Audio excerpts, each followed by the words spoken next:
Deborah, with her 30 years of being an entrepreneur and creating over 7 companies, knows exactly what it means to accept the mission. When you make that decision, when you accept the mission to become a solopreneur, to take yourself and your talents to market, then you embrace a life of not only unlimited possibilities, but also the unknown. It's an elixir of fear and bravery that only someone who's taken the leap really understands. On our show, Deb digs deep with her guests to highlight what you, the listener, wants to know. The stories, the whys, and the hows to navigate the journey to success. Get ready to hear from some of the most incredible mission takers from Generation Z to Boomers. So sit up, perk up, and get ready to be blown away. Now here is your host, Deborah Drummond. Hello. Let me see what kind of listeners are you today? Are you happy listeners? Because if you're happy listeners, and I know you are, because you guys are the best podcast audience ever. And look at, I know that, Mr. Happy Bains is on the show today, and he has his own podcast audience, and he might think they're the best, but we have a little private secret going on. We know what's really going on, right? You guys rock.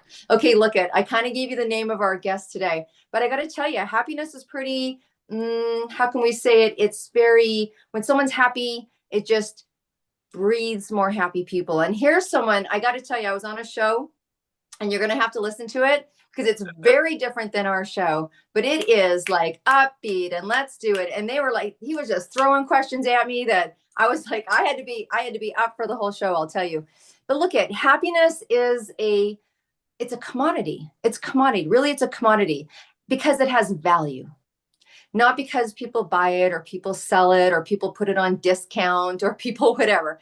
Like happiness is a commodity. It's probably at one of the core requests of everyone's soul. It's like, what do you want to be? I just want my kids to be happy. I just want them to be healthy. I just want them to feel free. I just want to be peaceful. I want to know that I'm on purpose. When you're on purpose and you're passionate, I mean, you guys know people are like, oh, Deb, you're so busy. I'm like, I'm not busy. That's a bad word. We don't use that around here. I am passionate. I am passion filled. And so therefore, obviously, I have a sense of happiness and joy about what I'm doing. You know what? I get to. That's what I think about when I think about happiness. It's like, I get to get up and talk to you guys today. I get to work. I even get to do dishes and laundry, right? Think about it. I had a fridge that was gone for 14 days. And I was like, I get to go outside every day and go eat at restaurants. So look, happiness is also a choice. But one of the things about happiness is that it breathes all around you, which is why you're going to hear over and over and over and over and over again, the people you hang out with, it's super important. What you read is important. What you listen to is important. But here's the cool thing. Not only does our guest today really have so much belief in that philosophy, we're going to find out why. Like, who makes a mission around happiness? What makes someone have that decision? What was that turning point for him that made him decide that he wanted to make a career and name a podcast after this most incredible emotion that moves mountains and makes people make different decisions? There's no way that someone has not come to at some point in their life, I have to make a switch because I'm not happy here anymore. Whether it's a job, whether it's a situation, whether it's the way we're thinking, I'm just like, it's not working. Right? It's not working. Most people don't feel, full of happiness and go, it's not working. I need to make a change. We notice a dip in our happiness, joy, and peace and sanity meter. So we're going to bring him on the show today. He's going to tell us who and why someone would start a show around, not just a show, but a whole business based around that, and how he channels that energy and who he chooses. I just love the fact that he's working with these young adults that want to get out there and make things happen. I mean, what's that about? It's about being happy. So look, Mr. Happy Bains, welcome to the Mission Accepted show, where people take the mission, even though they have no idea what's coming. So what made you decide to venture into what it is that you do and keep going with it? Woo. Well, thanks a lot. This was such a wonderful and profound introduction. I'm so humbled and honored. Thanks a lot for getting me on the show, and such a privilege. I know you for a while, and we discovered that how we can spread happiness through our show around the world. First of all, I would like to say thanks to the listeners, whoever watching, viewing. I just wanted to say whatever I'm going to say today, you must be already aware of that. But as a human, we all need reminders time to time. So sit back, enjoy, relax. It's none of my business to tell you what you should do. It's none of others people's business to tell you what you should do. But what my business is to just to share my life story, how it turned around. And if you can find some golden nuggets or key points, thoughts, or ideas, welcome to share it. And I'm delighted to tell that the journey which I started is imagine an 8-year-old boy working in a garage and factory, sleeping on park benches, being homeless twice, but not hopeless, and worked for more than 26 jobs in life, turned out to be 16 jobs into the businesses. And that boy name is Happy Bains. That's right here. I'm here. So if I can do it, you can do it. I have such a tragedy. My mom committed suicide when I was 4.5, 4-year old. Then have a stepmom that got tortured, bullied in my workplace, bullied at the home surrounding area where I was studying. So I was neglected, disrespected, and so on. So many more things. So it's not a drama or sob story I'm telling. So what I've faced it throughout this struggling and suffering, I remained humbled and focused, and I had a global mission, something to do. So what I have learned in my during this all adversity and defeat and struggling to the triumph where I'm today with the grace of universe and my own belief in myself, that our surrounding is the greatest reflection of our image wherever we live. Number one. Number two, procrastination and indecision is the mother cause of all suffering, and that is okay. Every young adult to the old person, at somehow or the other we procrastinate, we cannot make decision. But the sooner and earlier we grab that attention, that if I'm procrastinating or I'm not able to make commitment or decision in early life that I what kind of career I wanted to make, then the entire life we will be drifting like ship without radar. So the important part is what my journey is all about, what I have learned from all the adversity and defeat. I like to share to the audience, especially young adults, so that they are the future of our new generation and generation. And also, I've learned that the biggest crime in the world is not stealing, rape, drugs, murder, or anything.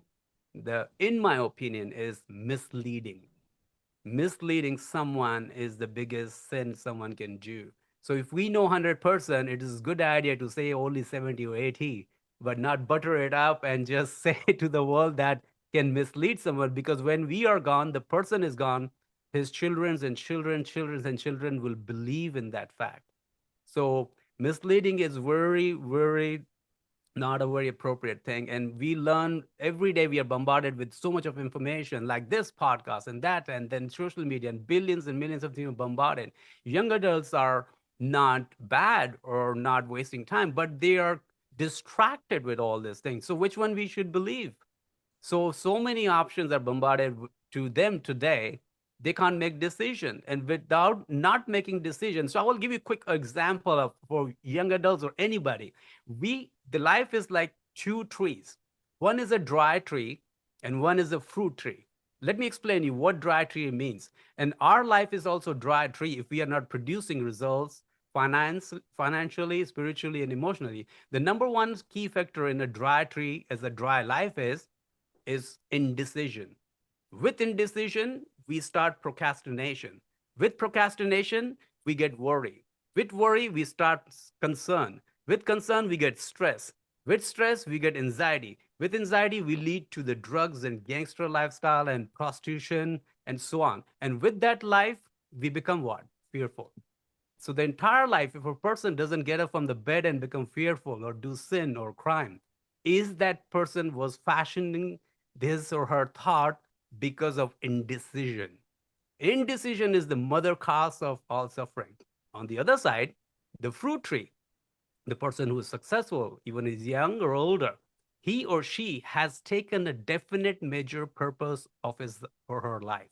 So the fruit tree, as a fruitful person, has purpose in his life, or objective, or desire. The sooner we get the purpose, objective, or desire, we need to take commitment. And with that commitment, the seed grows to power. Power grows to knowledge. Knowledge grows to creativity. Creativity grows to love. Then love gets us fame, and fame gets us money. Money comes in the end. If we have a major purpose in life to serve other, to find many people to serve others. That's the key. When we are poor, when I was have nothing, I was polishing shoes on the platform station and sleeping, I was still finding reason to serve. I didn't have money, but I had a vision to serve. I was finding reasons, hundreds and thousands of reasons. I didn't beg, I didn't steal, I did not do any such of crime. I didn't get into drugs and all, but I was fully faithful on myself and universe. I was finding reason to serve. Serving starts in the beginning. And if young adults before grade 10, they start serving, but most of our parents say, oh, no, you have to get a degree, diploma, and then you get work. So we wait for 28 years to get a piece of paper, which is good. But ask yourself, this is the survey question to the listener. How many of the people who have MBA, degree, diploma, and all, how many actually they got job in the line of their own field? You will be surprised and astonished that more than 50% people, they never end up getting what they're studying for 25, 6 years. The idea is to start in the beginning. When you're in a grade 10, you start volunteering, whatever your desire is. Let people, let parents, let them work in the early age to their kids. Don't let them just wait till 25 and finish all the education, which is not wrong. But still, they can't make decision. I have asked around the world more than 10,000 students, young adults, what you will do after study. And there's a nerving quiet. Huh? I don't know. If you don't know why you're studying for 25 years, reading that book information, if you don't know, why don't you know? Then it's too late. So the idea is about getting early stage, starting your education is good, but starting from the age of 14, 15 in a line of your career will lead you, not only make you national expert, it will make you international expert in 10 years from now. If you're in grade 15, in your grade 10, and you're 15-year-old, if you study, research and study for 5 years or 10 years in the line of a field, by the time you're 25, you're already millionaire. You're an international expert in the line of your field, and you don't have to beg for the job, or you must be a consultant for such companies. So this is the journey which I had. Go ahead. Yeah, let's stop. Let's do a little break here and Yeah. try to take some of that information and break it out a little bit. So Okay. I think that the world has sung the song of finding your passion, Yes. which is why we're seeing such a raise in the idea around side gigs, extra, go for it. I think parents, I watch my daughter with her children, and they're under 2 years old, and there's just a different openness around the new generation that are coming, that are raising children, that are very aware of happiness, purpose, passion, yet still the yearning of a parent and still the yearning of an individual to be able to make ends meet. And what does that look like? And so I think we're starting to even see in colleges and in universities, those conversations now starting to happen Yes. with, the counselor and what have you. It's like exploring what it is that you want to do. I mean, honestly, I'm in my 50s, and when I was in school, there really wasn't a lot of choices. There was there was home ec for girls, there was mechanics for boys. I mean, even from a gender standpoint, things were very separate. And then there was literally, it was like, oh, so do I want to be a teacher, a stewardess? Did I want to be a nurse? You know what I mean? There wasn't a whole lot of things that were thrown at us. So I think there's been an evolution, but I really love how you tap in that to listen. I think it was really, my son sat me down at 15 and told me he wanted to be an entrepreneur. Luckily for me, I happen to be one. So I probably tried to talk him out of it, then into it. I was like, are you sure? You're not going to get any holiday pay. You know that, right? But having that insight into seeing that he was making that decision because I saw a natural gift inside. And there was something that a friend of mine said to me that I will never forget, because my daughter was going through learning challenges at one point in her early years in education. And it wasn't, it was grade 3. We weren't going to pull her out of school, and he said, double down on the gift. Uh-huh. Find the gift and double down. And I think that was one of the most incredible pieces of information for both my children. But you obviously have a strong desire to activate that for young adults. Yet a lot of people don't really know what it is that makes them happy, or what it is they're supposed to do, or how they're supposed to serve. You clearly came from a challenged position, and somehow I'd love to hear a little more about, did you have a mentor? Did you just intuitively know? What was it that kept you working and searching and knowing that you needed to serve. But there are people like, do you have something tactile that you can share with the audience in relationship to, you may not know what it is, but is there ways that you help people, or is there advice you can give people into if try to find that a little deeper? I mean, sometimes we're just doing what we're doing. And sometimes people, they got 3 kids under 4, and they're just like, I gotta do this. Right. So how do people find their purpose, Mr. Happy Bains? Well, this is one of my favorite questions I've been asked, and I cannot just go over and over. But thanks for asking. This is a very profound question and meaningful that I don't want to rush into the answer. Finding purpose is not easy, but how about finding our hobbies? What we like to do when we get up from the bed without even thinking about it. So in the early stage, if we find out what we like to do as in a hobby, as an artwork, where we can start survey question. Finding purpose is not a magical thing. It's if we take initiative, and personal initiative is the dynamo of all individual achievement. Means personal initiative means you start asking. Ask your parent who you trust most. Tell me 10 things what I'm good at it. Tell me a few other things which I'm not good at it. And then you ask your friend.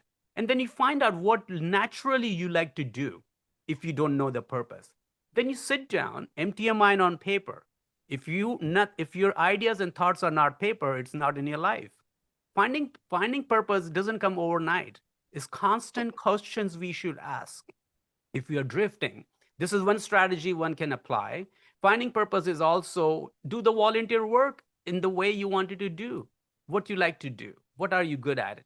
So these questions we don't ask. We wait for 25, 20 years and finish our education, and then we ask. By the time it's too late, because it's the challenges is gone, you're an adult, now you're responsible, you have to earn. So we become, by default, we get in trap of getting whatever we have, and then we do.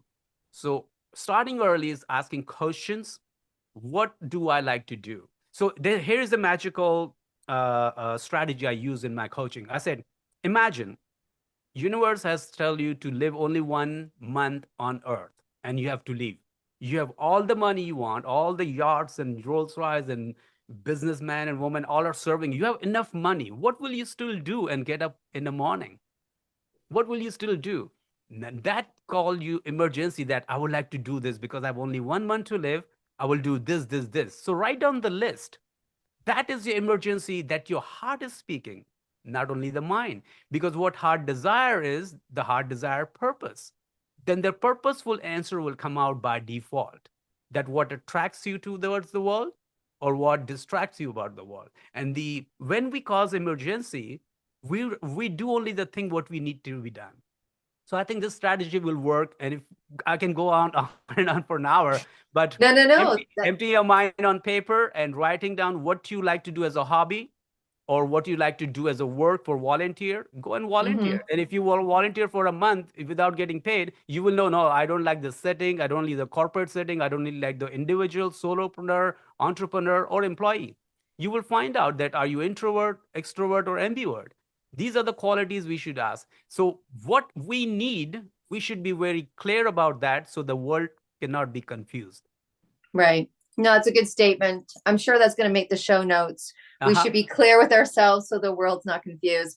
It's interesting because as an entrepreneur, someone who does more than one things, it's really interesting when you're in a couple of different veins and, what part of you, and I want to talk about that because, we come from a strong lineage of do one thing, be one thing, that's the one thing. And then when people are making that list, a couple of times there's a few things that people like to do. And I think I want to share, and most people know that you can start to combine those. There can be aspects of yourself, there's an artist within, or is there a chef within, or is there a business manager within, or is there a singer within, or is there, and then making those decisions, what part of my life is going to engage with that. And so this whole concept of entrepreneur and having different things, but being very clear in what those are, how much of your life it's going to take up. Are you going to be an author? Well, you're not going to write a book every single day, but you might choose if you're going to be a writer, So I think that that's been a really big shift as well, as that people now are starting to have not just one, but it can start with a generic purpose. I mean, I think both you and I both connected because we both have a dharma of serving. But Yes. here's the thing, how do you want to serve? I Sure. mean, I was like the happiest cocktail waitress ever. I mean, ever. I was in music, which anyone that knows me love. I'm listening to music every day, talking to super cool people every day, serving things that made people super happy. Yes. They were happy Yes. to see me at the table. I was happy to see them at the table. I mean, it was a super cool environment. I knew people by their drinks more than by their names. I'm like, hey, they'd walk in. It was a very interesting thing. And when it came time for me to leave, talk with that too. Sometimes recencies in lifetime, right? Recencies True. in lifetime. Sometimes your purpose comes to an end in that arena. That's tough. Yeah. That's a little tough when it's time to shift over. Because you go with you, so you may still take your reason to serve with you, but it can and does change. The formula does change. It's very interesting, and I think just knowing that and allowing that is really interesting. Yep. I agree on that too. Thanks, Deb. Yeah. No worries. Yeah. Okay, so I want to go back to like you said, you had a bit of you had an interesting entry point into your discovery of, why to be happy. Was there someone that instilled it in you? Like you said, you didn't go down the road that could have been more destructive. Some people go into, a life of crime, and some people go into perfectionism. I mean, or just whatever, right? We all go into something. What was the turning point? Or did you read something, or like what kept you going at a time of such challenge? Well, this is a very excellent question, Deb. The turning point can come and cannot come in our life unless we are aware, we are still, we are focused, or we are searching something. So turning point was since childhood for me, where I grew up. It was into barracks in the military in a home, and there was poverty and disrespectful and not very educated people, but they were too as well. My search, my quest of my life since childhood was why poor people are poor, why rich are rich. So that was my search. So with that, I asked in my surrounding 5 kilometer in the radius where I was living, and lot many folks, educated people or even poor, they didn't have the best answer what I was looking for because they didn't know itself too. So Mm-hmm.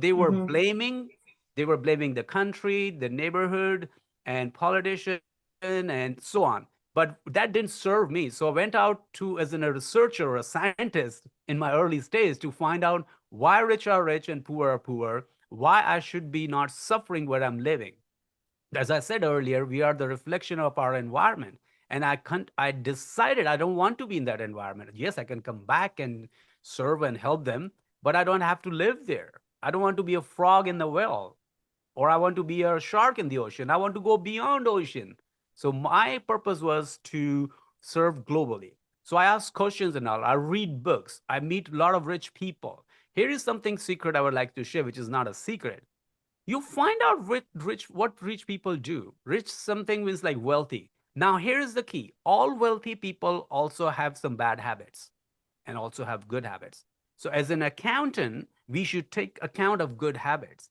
And with that bad, we should not make them that you are bad politician, bad rich man, and bad this and all. Everyone have pros and cons, good and bad thing. As an intelligence, smart or street smart person in 21st century, if you can become a street smart or smart, it will serve you to become successful faster.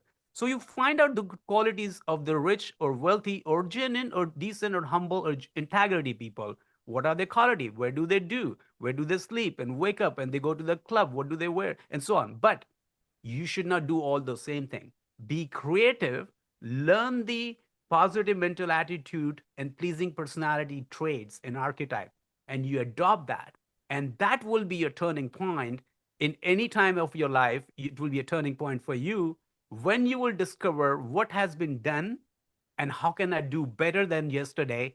And it will be a turning point in your life. And mine was since childhood, but it took me many years to reach that, probably 10, 15, 20. But every day is my turning point. My question is, or our question should be every morning, two questions.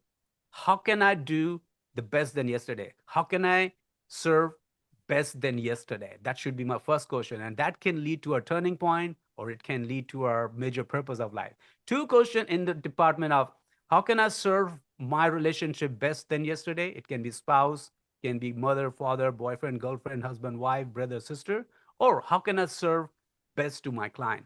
If simply we are in the morning, we grow with gratitude and our mind blows like, woof, I want to do this, I want to do that.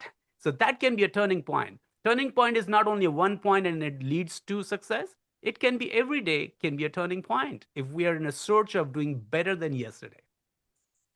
Fabulous. I think that we can all remember that. It's, we all have our own little technique. And I know that you and I are both big believers in meditation. Yes. So that's, super helpful as well. And I just want to share that with the listeners just to remind them, because when you say the word meditation, people go, oh, I can't meditate. And so No. I just want to, meditation is simply just getting quiet. You probably do it more so in the morning, unless you're really addicted to music, I those do. people that just can't stop. I do. Anyways, but you get up in the morning and you can just in your quiet state, while Yes. you're getting ready, while even you're showering, while even if you want to start there, it's just like, where can I show up differently today? What person do I need to talk to today?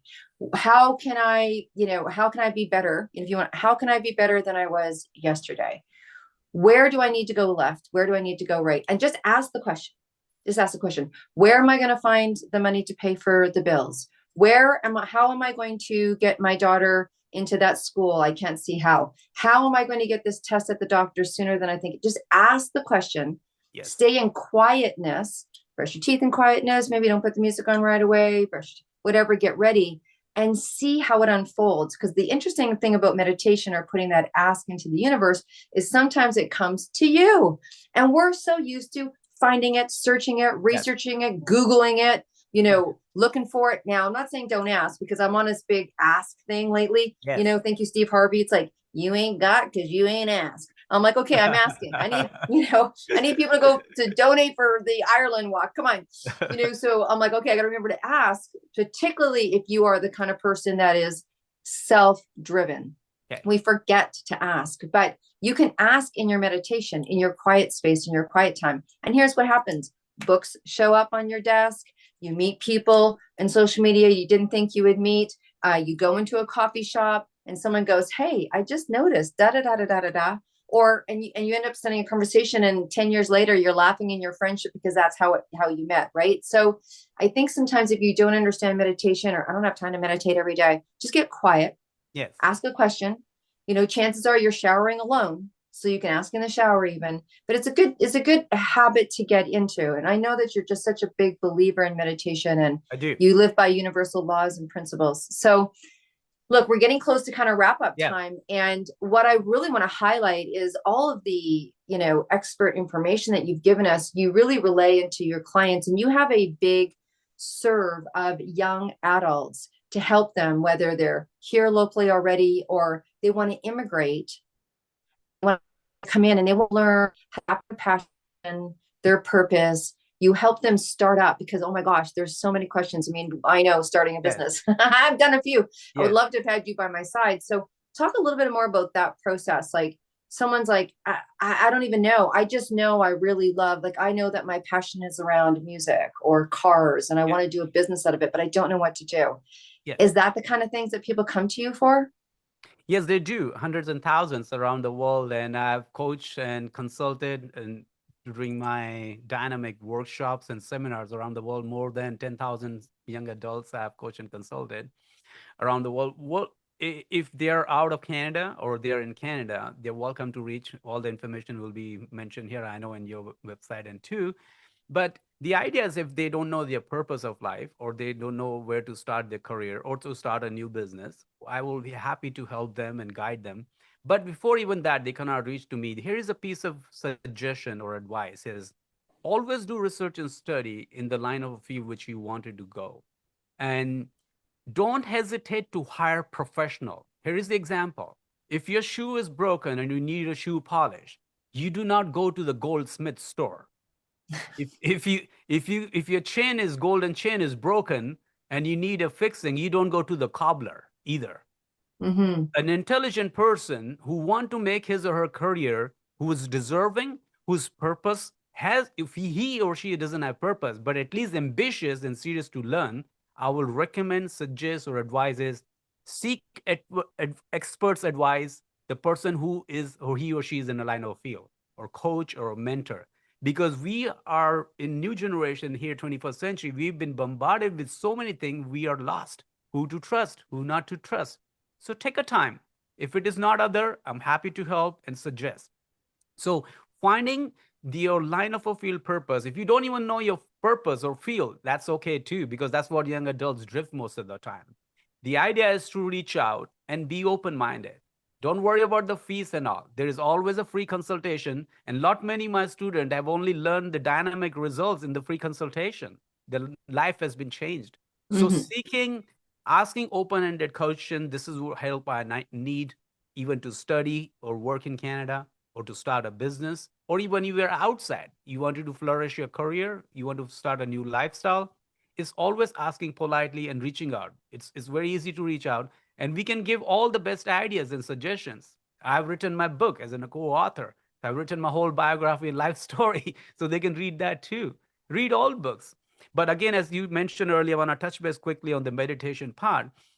I believe anybody want to become wealthier, especially in financial world or in a spiritual world or in a personal world.